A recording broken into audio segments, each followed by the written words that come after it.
네, 안녕하세요. 홍상민의 심리상담소 시사심리 시간이 왔습니다.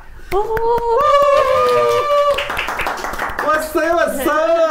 뭐가 왔어요? 시사심리 상담 시간이 왔는데요. 아니에요. 둘리가 왔어요. 썰매 타고 왔어요? 네. 아니면 스케이트 타고 왔어요? 둥둥 떠왔습니다. 떠왔어요. 그런데 둘리의 성은 남성, 여성, 중성. 여성. 어떻게 알아요? 증명할 수 있어요? 못해요. 네, 못한 증명할 수 없으면 네. 증거가 없으면 네. 말을 하지 말아야지. 그럼 이 일이 벌어져요 요즘에. 그러네요. 누구예요? 그런데 짠입니다. 네. 짠하네요. 짠하네요. 근데 무슨 일이 벌었다고? 증거가 없으면 말하지 말라고 하는 소리는 요즘 어디 쓰는다고요? 기사에도 많이 나오고요. 기사에 뭐가 많이 나요? 기사에는 항상 근거 없는 이야기가 많이 나요. 가짜뉴스. 그래서 그 박사님 말씀과 같은 맥락의 기사를 제가 봤거든요. 내 말이 같은 맥락으로 주장하니까 뭐 그래 무슨 기사를 찾았는데. 한겨레에서 말할 수 없는 이들의 반란이라는 기사인데요. 지금 여기에 수많은 서지연, 김지연들의 처절한 외침은 사회의 근간이 되어온 모든 힘을 압도하고 있다. 공작정치라는 구태의 프레임이나 무고와 펜스루를 들먹이는 물타기로 이 흐름을 거스르기에는 역부족이다. 촛불을 거치면서 말할 수 없었던 이들이 되찾은 목소리는 결코 제도권 정치에 구속되지 않는다. 한국 사회에서는 새로운 인간형이 출현했으며 이들은 지금과는 전혀 다른 세상을 만들 것이다. 네, 멋있게 이야기했네요. 근데 지금과는 전혀 다른 새로운 세상은 어떤 세상이고 또 새로운 인간형이 출현됐는데 이 인간형은 어떤 인간형인가? 이 기자분은 뭔가 새로운 흐름이 있다는 걸로 이 상황을 해석하고 싶으신 것 같아요. 그렇죠. 근데 그 부분은 여전히 노예의 심리 상태는 있지만 비명이라도 지르고 그리고 본인이 막연히 구원자라고 생각하는 그 인물들에 대해서 구원자인 줄 알았더니 속았어요. 우리 목사님이 한 점 한결도 없는 분인 줄 알았더니 좋아하더라고요. 뭐를요? 저 몸을 좋아했나봐요. 새로운 세상, 또 새로운 인간. 나도 그렇게 해석을 하고 싶고 그렇게 해석을 해야지만 지금과 같은 혼란스러운 상황에서 우리가 새로운 희망을 발견할 수 있다는 거예요. 그리고 뭔가를 더 기대할 수 있다는 거예요. 왜냐면 많은 경우에 아니 내가 10년 전 거 내가 노래방에서 키스한 것 때문에 내가 지금 국회의원 사퇴를 해야 돼. 국회의원보다 내 직업이나 내 사회적 명예가 더 별로 없을 텐데 그럼 난 죽어야 돼? 이런 교수? 음악의 학생을 가르치는데서 그렇지 않고 좀 더 스킨십을 많이 가지려고 했는데 이런 식으로 뭔 소리를 지가 하는지도 모르는 상황에 사람들이 다 처하고 있을 때 그럼 다 우리 죽고 자 우리 다 사표 내고 말자 라는 건 해법이 안 되잖아요. 그렇죠. 그랬을 때 이런 혼란 속에서 우리가 새로운 희망과 기대를 할 수 있는 뭔가를 찾으려고 한다는 측면에서 이분이 공작이라는 개념을 좀 더 적극적으로 해석하고 또 그것이 상당히 내가 보는 시각하고 비슷한 부분이 있다라는 거는 알겠어요. 근데 이 말씀을 들어도 여전히 누군가 이거를 이용하려고 할 것이다 라는 마음을 떨칠 수가 없어요. 누가 뭐를 위해서 이용을 한다는 거예요? 예를 들어서 이번에 정치인들 미투가 터지잖아요. 그러면 맨 처음에 이게 사실인가 아니면 이 사람을 어떻게 음해하기 위해서 이게 정말 공작이 된 건가라는 식으로 공작이라는 단어를 쓰게 되거든요. 여전히. 내가 그랬잖아요. 그런 의미로서 공작이라는 단어를 쓸 때는 그 야바위꾼들이 이 사람을 홀리거나 또 거기서 이익을 취할 때의 공작, 의미의 공작이라는 단어를 쓴다고요. 그런데 미투는 시대의 흐름이나 변화를 드러내고 있다라고까지 이야기를 했잖아요. 이 문제가 생각보다 들으면서도 이해가 되지만 돌아서면 까먹게 되고 아침에 일어나서 새로운 뉴스가 터질 때마다 똑같은 생각으로 다시 보게 되는 것 같아요. 그래서 이 상황을 바라보는 게 되게 혼란스럽고 어려운데 이거는 저희가 지난번 미투 방송을 하고 나서도 댓글 달린 것들을 보면 그런 시각을 보시는 분들이 굉장히 많더라고요. 네, 어떤 시각이요? 저번에 서지영 검사가 사표 내야 된다는 말씀 하셨잖아요. 사표를 언제 내야 된다고 내가 이야기했어요? 초기에 폭로할 때 사표를 그렇죠. 내면서 시작해야 된다라는 얘기를 하셨죠. 내가 왜 그랬을까요? 그때 내가 왜 내야 된다고 그랬을까요? 선명하게 보여줘야 되고 명확하게 본인이 어제 일어났던 것도 아니고 한 달에 일어났던 것도 아니고 거의 8년인가 10년 전에 일어났던 그때 안태건 검사인가 당시에 법무부 장관 비서실장 하던 검사였대요. 상가에서 법무장관하고 그 잘 나가는 그 법무장관 비서실장 하는 그 검사가 하고 같은 한 자리에 있는데 거의 자기를 성추행했다 이거 아니에요, 네, 그죠? 네. 그게 8년 전인가 10년 전의 일이죠, 그죠? 네. 그 일이 터졌을 때 이야기를 못했어요. 왜? 너무나 당혹스럽기도 하고 너무나 본인이 수치스럽기도 하고 그래서 그거를 가슴 속에 간직하면서 주위에 있는 사람들한테 이럴 수 있느냐라고 하소연했는데 결국 자기는 그게 받아들여지기는커녕 피해를 당했어요. 네. 어떤 피해를 당했어요? 지방으로 전출당하고 그런 다음에 본인이 지방으로 전출당한 거 성진 누락되고 뭐 쓸데없는 사무감사도 받고 뭐 그랬는데 여러 가지 괴롭힘을 당했다 이거예요. 네. 그뿐만 아니라 지금 어디 검사예요? 통영지청 검사였죠. 네. 그때 통영지청 검사는 보통 검사한 지 10년 아래에 있는 친구들이 가요. 네. 근데 서지영 검사는 검사한 지가 거의 15년이 됐대요. 15년이면 검사, 보통 부부장 검사는, 잘 나가는 검사는 벌써 부장 검사가 됐어요. 네. 근데 통영지청으로 넘어갔다. 15년 됐다. 이거는 검찰 조직을 조금이라도 아는 사람 입장에서 보면 물 먹었네, 쟤는 사표 써라. 사표 쓰라는 상황이구만. 누구나 알 수 있어요. 그런데 본인이 거기에 갔을 때 제가요 8년 전에 10년 전에 성추행 당했는데 그래서 지금 도저히 못 살겠어. 제가 여기서 다시 폭로를 합니다. 미투 열풍에 부응해서 뭐 그거 한 거 자체가 나쁘다는 건 아니에요. 그런데 그걸 하자마자 어떤 뭐 역공작이든 공격을 받게 됐냐 하면 지 인사에 불만이 있어서 지금 저거를 끄집어낸다라는 공격을 받게 돼요. 그러면 본인이 그 공격을 피하기 위해서 사표를 내는 제스처를 했다면 요즘에 이제 그런 이야기가 2차 피해 이런 것들에서도 훨씬 본인은 그 공격을 피할 수 있다고 생각이 들어요. 왜 그러냐 하면 지금 서지영 검사가 얼마 전에 뭐 진상조사단인가 하는데 항의를 했대요. 왜? 자기가 인사에 불만이 있어서 폭로를 했다고 지금 뭐 검찰 게시판에도 글이 올라오고 난 검찰 내부에서 자기를 공격을 한다 이거야. 자기의 이 폭로를 진정성을 받아주지 않는다는 거야. 그래서 그 이야기를 한 거예요. 그래도 이게 검사를 만약 그만두고 시작했을 때 네. 복직이 안 되면 어떡하냐. 안 되면 변호사로 살면 되잖아. 힘들게 이제 검사 시험 봤는데 힘들게 검사 봤는데 검사 사표 내는 사람은 다 사표 내는 사람 많아요. 그리고 다 변호사 해요. 아니 누구는 뭐 힘들게 박사 받고 교수 안 됐어요. 잘리기도 하는데 뭐. 그런 게 있는 것 같아요. 그러니까 자신의 불합리한 상황을 당하고 성추행을 당한 걸 폭로를 하는데 왜 내가 고생해서 이룬 성과까지를 내가 내려놔야 돼. 그건 2차 피해거나 아니면 나를 또 피해자로 만드는 거 아니야? 라는 얘기들을 하시는 것 같은데 뭐 사실 그렇죠. 예. 굳이 사표를 내고 그 이야기를 해야 된다라고 하는 거 마치 추가적인 희생을 얘한테 요구하는 거 아니냐. 네네. 그럴 때 그 본인의 이야기하는 거에 진정성이라는 게 뭐냐라는 거를 사람들한테 알리는 거죠. 나는 진짜 성추행과 성폭력에 대해서 내가 불쾌함을 느끼고 적어도 이 조직이 이런 게 난무하는 그거는 아니다. 그거는 뭐 이 나라가 이게 나라냐 이게 나라꼴이 이게 뭐냐라고 이야기할 때나 검찰이라는 조직이 이게 개판이고 마초 난장판이지 이게 말이 되냐 아니면 권력에 줄대려고 멍멍이 짓을 하는 걸 떠나서 이제는 여자라는 이유로 술집 여자 취급하듯이 그대로 술만 취하면 보이는 게 다 여자다 술집 여자다 이런 상황이 되면 그거가 진짜 본인이 문제를 지적하고 싶은 거였다면 그걸 분명히 할 필요는 있다 이거예요. 그렇지만 저는 제가 사표를 내지 않고 저한테 불이익 준 사람 처리해주세요라고 하는 게 무리한 요구라고 생각하진 않거든요. 그렇죠. 무리한 요구는 아니죠. 그런데 그 요구가 잘 이루어지지 않으면 그거는 무리한 요구일 뿐만 아니라 현실적으로 내가 그런 요구하는 것 때문에 내가 네 어떤 불이익 때문에 네가 지금 불평하는 거지 중요한 건 네가 지적하는 그게 이슈가 아니지 않냐 이런 식의 공격을 받을 때는 본인이 지금 주장하는 그 메시지의 정당성을 확보하기가 상당히 어렵다라는 거예요. 아, 그러네요. 마치 꽃뱀처럼 보여줄 수도 있고. 정확해요. 검찰 내부에 있는 다른 여자 검사들이 이 사건을 어떻게 받아들일지 더 혼란스러워지는 문제가 발생을 하기 시작합니다. 와, 놀랍습니다, 제가. 그러니까 너무 막연하게 단순하게 1차적으로 받아들일 때 그 이야기가 부당하고 피해자 입장에서 배려 없는 얘기 아닌가라고 생각들을 너무 자연스럽게 한 것 같고요.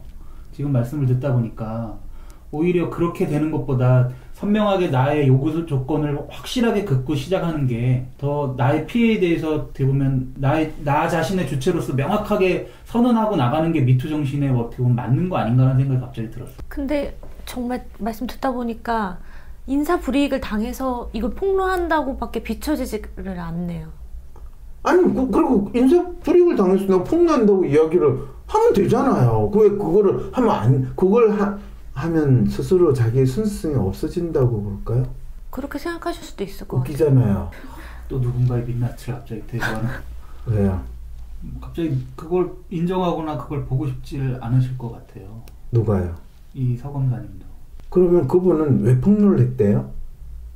공식적으로 여러분들이 느끼기에 이분은 그러면 검찰 조직에서 여성의 인권을 향상시키기 위해서 이 폭로를 한 걸까요? 검찰 마초 문화를 공격하기 위해서요? 그건 아닌 것 같습니다. 그럼 왜 폭로를 한 걸까요? 어제 일어났던 것도 아니고 한 달에 일어났던 것도 아니고 인사불이익 때문에 하신 것 같아요. 그렇게 이야기하면 안 되지. 서검사는 아니라고 그랬잖아. 본인이 아니라고 그런 걸 또 받아줘야지. 그래서 그 이야기를 한 거예요. 그런데 지금 댓글 다신 분은 대체 뭔 이야기를 하는 거예요, 내한테? 무슨 질문을 하신 거예요? 그러니까 이제 사표를 내지 않고 이걸 처리하면 안 되냐라고 여쭤보셨는데 말씀을 들어보니까 그 이야기는요, 내가 먹고 싶은 건 만큼 먹고 살이 안 찌면 안 찔 수도 있지 않아요? 라는 이야기를 했다는 거 아시겠죠? 네, 상황 돌아가는 걸 보니까 이미 사표를 내야 될 것 같은 상황처럼 돼버리고 자기의 그렇죠. 본인은 병가를 핑계가 한 달 동안 안 나간대. 안 나간다고 하는 순간 방을 싹 치워줬대요. 그럼 그 조직에서 너 빨리 사표 써! 그러면서 진상조사단을 구성을 했대. 그리고 조희진 검사장이 거기에 같은 여자 검사니까 검사장이 그 본부장이 됐는데 더 웃기는 거는 그 검사장은 이전에 서지영 검사가 자기 성추행 당한 이야기를 했더니 뭐 그런 걸 언급해. 하는 식의 반응을 보였다고 주장은 한쪽에서 있었으나 조희진 검사장은 자기는 그런 말을 한 적이 없다라고 이야기하는 논란이 또 있었다는 스토리 알아요? 몰라요? 들어봤어요. 여러 번 듣고 있습니다 지금. 그런데 왜 지금 이 검찰 조직에서 마치 여자 검사의 인권을 보호하는 듯한 페미니즘 코스프레를 하는 거를 제대로 캐치를 못하는 건가요? 네, 그 다음 또 무슨 댓글이에요? 그 다음에 사표 내고 대응하라는 건 적절한 상담이 아닙니다. 미국에서는 바로 피해자를 보호해주는 법이 있습니다. 사실 본인의 신원을 밝히지 않아도 일단 신고하면 피해자의 신원 보장을 해주면서 조처를 취하는 방법이 있죠. 저는 그렇게 돼야 합니다. 좋은 말씀이에요. 그런데 이분이 적절한 상담이 아니래. 뭔가 적절한 상담이야. 그리고 또 웃기는 게 그 근거가 미국에서는 피해자 보호법이 있어가지고 벌써 이제 이 댓글에는 벌써 규정을 한지 아시겠죠? 서지영 검사는 피해자라고 벌써 규정을 한 거예요. 물론 모든 사람들이 어떤 사건이 벌어지면 가해자, 피해자의 구도로 가지고 그 사건을 이해하려고 그래요. 그게 가장 쉬운 거예요. 그러니까 서지영 검사는 피해자, 그 다음에 안태건 검사는 가해자, 그래서 안태건 검사는 상관, 그 다음에 서지영 검사는 부하. 이거는 위계에 의한, 그러니까 높은 지위에 있는 사람이 낮은 지위의 부하 직원을 성추행했다, 성폭행했다. 이 구도로서 이 사건을 보는 거예요. 그러니까 그게 본인의 인사불이익이 문제다라고 지적하면 갑자기 위계에 의한 성추행과 성폭력과 다른 이슈가 되어버리니까 피해자, 가해자 구도에서 벗어나는 거잖아요. 한쪽은 인사불평이 있는 인간이 쩡얼쩡얼 한 것처럼 들리고 한쪽은 피해를 받은 사람이 가해자를 고발하는 이 구도가 되는 거죠. 사건의 성격이 싹 달라지니까. 그래놓고 이제 피해자 보호법 미국에 있대. 우리나라는 뭐 피해자 보호법 없는 줄 알아요? 우리도 있어. 대한민국도 좋다는 법은 다 있어요. 대한민국 법은 법전에만 있지. 일상생활에서 법은 멀어. 보호를 차라리 안 해줬으면 좋겠어.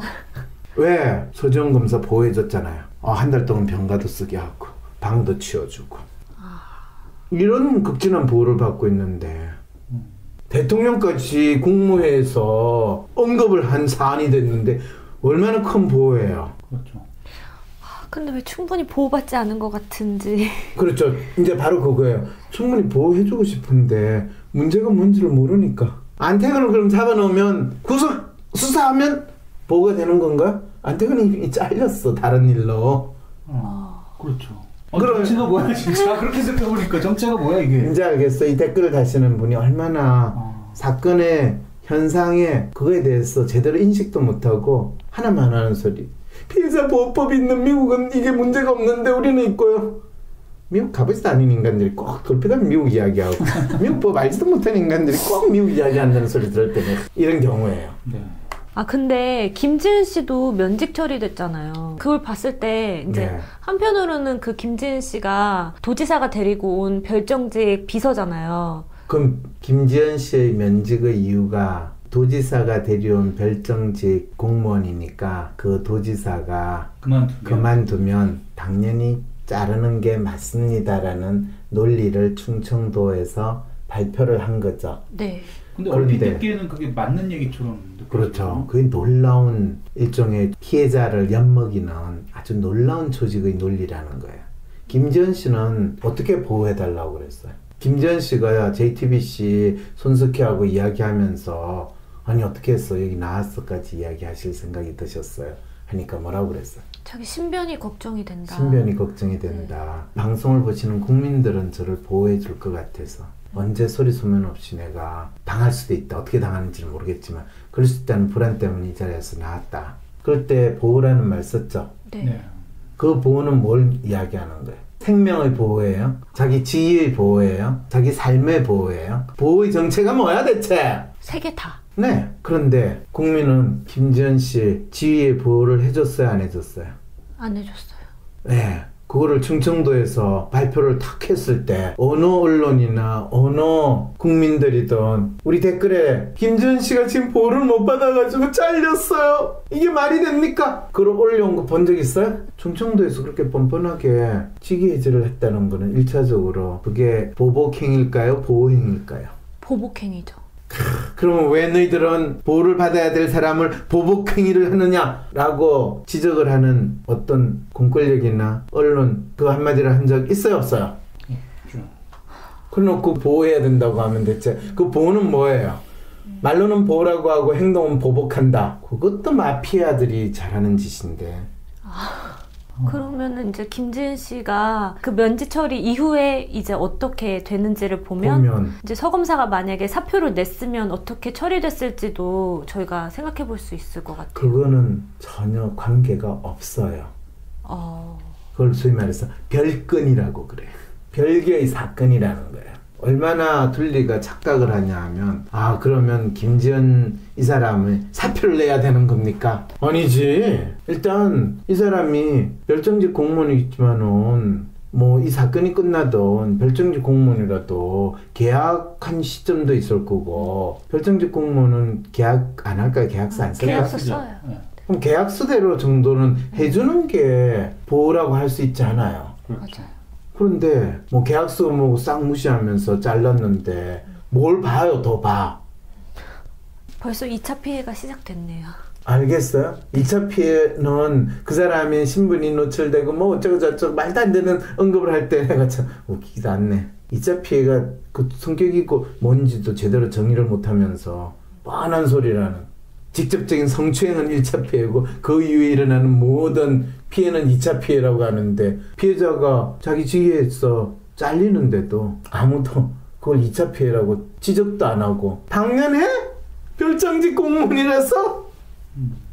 얼마나 코에 걸면 코걸이, 끼에 걸면 귀걸이를 하면서 이 피해자들을 2번 죽이고 3번 죽일 수 있다는 거 알겠죠? 네. 진짜 안희정 씨가 김지은 씨한테 미안하고 그 행위에 대해서 2차 피해가 없어야 된다고 생각을 조금이라도 했다면 내가 잘리더라도 이 사람은 계약 기간 정도 있게 하는 게 맞다라고 이야기를 한마디라도 했어야 되겠죠. 맞아. 또는 충청도는 조금이라도 안희정 지사가 잘못했고 이 피해자라고 하는 사람을 보호할 생각이 조금이라도 있다면 잘겠어요. 부지사님이라도 이걸 좀 보셨으면 좋겠네요. 부지사가 잘랐어요. 지사 대행하면서.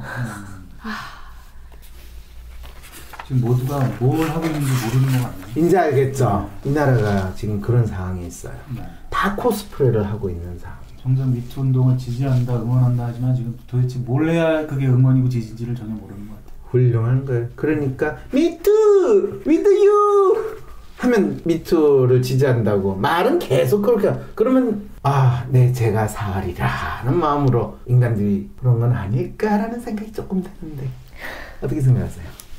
저는 개인적으로는 좀 찔리네요. 그렇군요. 네. 또 언젠가 우리 짠 선생을 향한 미투가 어떻게 일어날지 한번 우리 기대를 해봐야 되겠네. 네.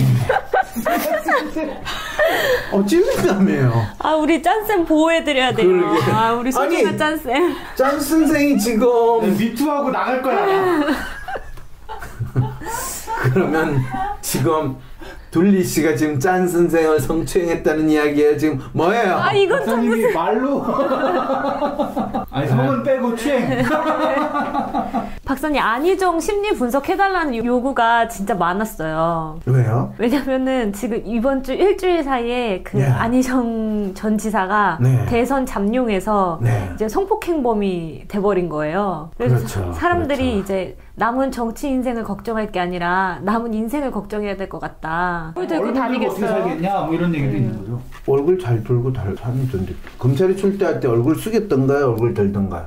그게 좀 저는 신기했어요. 뭐가요? 네, 얼굴을 빳빳이 잘 드시더라고요. 그러니까 지금 무슨 전혀 그러니까 사람들은 그 걱정을 했다는 거죠. 근데 그 걱정이 기우였다는 걸 이분이 빨리 알려준 거네요. 그렇죠. 빨리 출두를 하셔가지고 네, 그렇죠. 알려주셨죠. 그렇죠. 처음에는 저는 안희정 씨가 정말 이거 목숨까지도 끊는 거 아닌가라는 생각까지도 들 정도로 너무 사회적으로 욕을 하고 있어서 그렇죠. 네. 진짜 하루 이틀 사이에 안희정 씨는 이제 이 세상에 존재하지 말아야 될 것 같은 네. 그런 느낌이 들었죠. 네, 정말 쌍욕들을 하더라고요, 주변에서 사람들이. 근데도 안희정 씨는 되게 담담하게 들어가는 듯한 느낌이 들었거든요.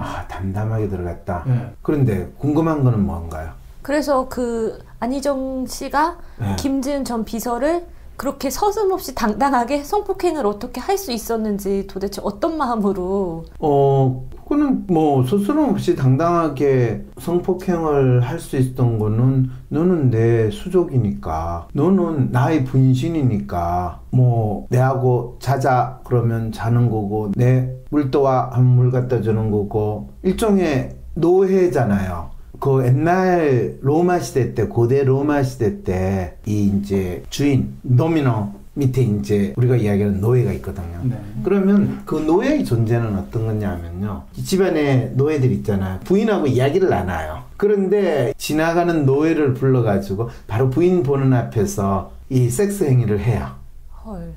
부인은 아무렇지 않게 끝날 때까지 기다리고 있다가 끝나고 나면 보내요. 왜 그랬을까 질문을 하면 노예니까. 그게 로마 사람들의 귀족들이나 일반 평민이라도 노예를 그리는 사람의 기본적인 생활 풍습이에요. 그게 안지사의 마음도 그랬을 거다라는 얘기. 본인이 그 노예의 도미노예요. 그거는 김지은 씨가 방송에 나와서 했던 네. 말 어떤 말인지 기억나세요? 네, 너는 모두가 노라고 할 때 예스라고 하는 사람이고 너는 나를 비추는 거울이고 그리고 너의 생각은 달지 말고 이런 식으로 이야기를 했죠. 너는 나의 노예야. 오라고 하면 오고 가라고 하면 가는 거야. 거기에 네 몸을 내가 잠깐 사용한다고 해서 뭔 문제니? 라는 마음이 거기에 그대로 반영이 돼 있다는 거예요. 왕이 궁녀를 대하는. 그렇죠. 근데 이분이 그렇게 인권을 얘기를 하고 평등을 얘기하고 민주주의를 얘기를 했는데 그렇죠. 로마 시민의 경우에는 인권을 이야기하고 로마 시민의 권리는 이야기하지만 노예는 권리와 인권이 없어요. 왜? 노예는 사람이 아니거든. 그런데 갑자기 노예인 줄 알았더니 제가 로마 시민이었어? 언제부터 시민이지? 이 생각을 하는 거죠. 그 생각은 진짜 사람의 마음이 알면 알수록 신기한 것 같네요, 박사님. 실제로 안희정 씨가 본인 비서를 동등한 로마 시민으로 네. 대했다면 비서한테 뭐라고 이야기를 해야 되는 게 정확하게 그분이 인권과 민주주의와 자유를 수호하는 사람의 태도냐 하면요. 예. 너 비서는 내가 어떻게 활동하는지 나를 도와주는 거에 대해서 내가 감사함을 표하고 고마워해요. 네. 그렇지만 네가 보기에 내가 적절하지 않는 행동을 하면 항상 아니라고 이야기를 하는 사람.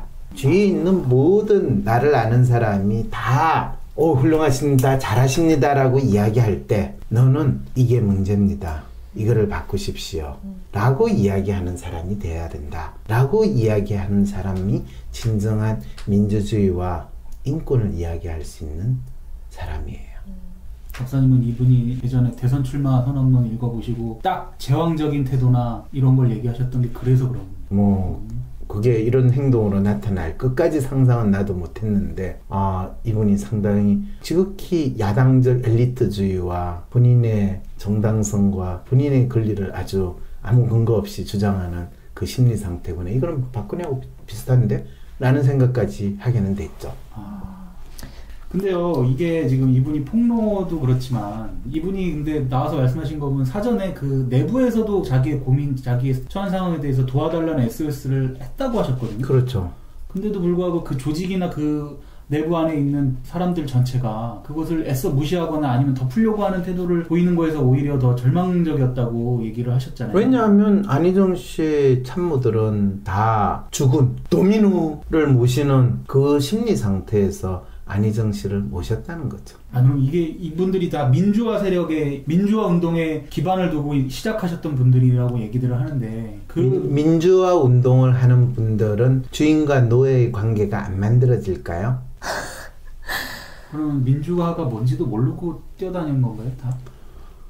그 부분이 상당히 재밌죠. 많은 사람들은 민주화를 부르짖으면 저절로 그 사람은 민주주의적인 행동에 몸에 배일 거라고 생각하는데 본인이 부르짖는 이념과 그 이념에 준하는 생활을 하는 거는 별개의 문제잖아요.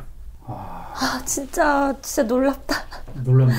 뭐가 놀라워요. 우리는 착각을 하고 있어요. 네, 그 착각을 하고 있다는 걸 갑자기 알게 그렇죠. 되니까. 도덕을 부르짖고 엄숙을 부르짖는 우리 목사님, 신부님, 이 스님은 도덕적인 행위에 준하는 삶을 살까요, 안 살까요?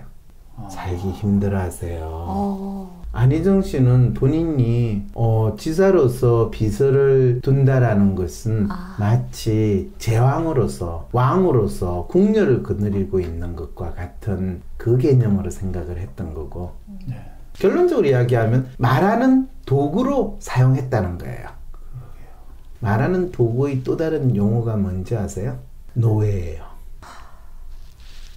근데 안희정 씨는 노예로 생각했는데 그 노예는 이제 궁녀 정도죠. 궁녀와 노예의 차이가 뭔지 아세요? 궁녀들은 월급을 받아요. 노예는 월급을 안 받아요. 그렇군요.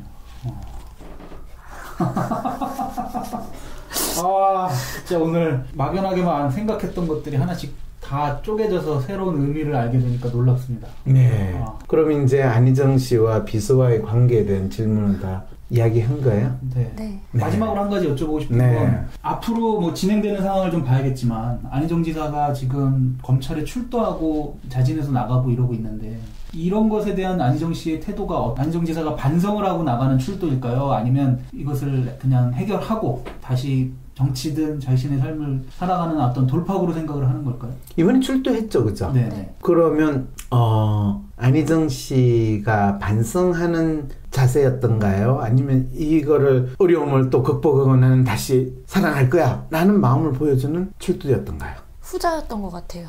저도 좀 그런 느낌을 받아서 이해가 잘 안 가서요. 왜 이해가 안 가요? 아니 어떻게 그렇게 생각이 되나. 아직도 왕이라고 생각하시는 모양인가 봐요. 훌륭하시네. 거기서 아직 못 빠져나오고. 내가 왕으로서 작은 실수를 했는데 뭐 극복할 수 있겠지. 나 왕이니까. 망한 왕조는 그래도 3대는 간다 이렇게 이야기하거든요. 우리 503 그녀와 비슷한 마음이 갑자기 확 느껴지네. 내가 그렇게 이야기해도 안 믿더니 지금 갑자기 확 믿었는데 그렇게 상상이 안 된 거죠.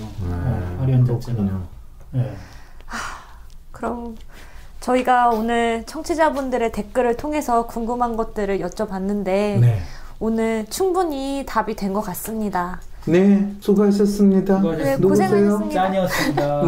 네, 둘리였습니다. 네, 수고하셨습니다. 네.